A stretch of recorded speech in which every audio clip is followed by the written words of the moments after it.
Magtatayo ng overpass ang Department of Public Works and Highways mula Ortigas hanggang Fort Bonifacio sa Taguig. Mag-uulat sa pamamagitan ng telepono si Maki Libradilla. Maki?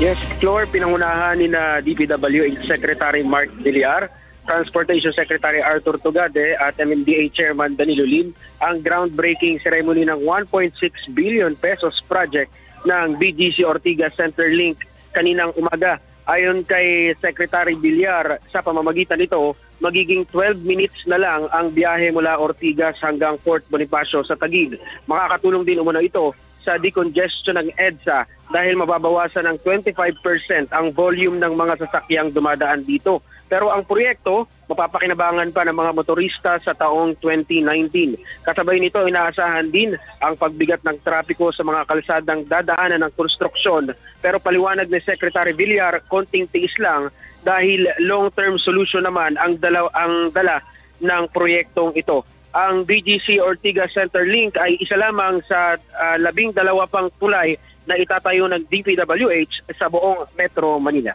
Yan mo ng latest. Balik sa iyo, Flor. Maki Libradilla, nagulat mula sa Taguig City.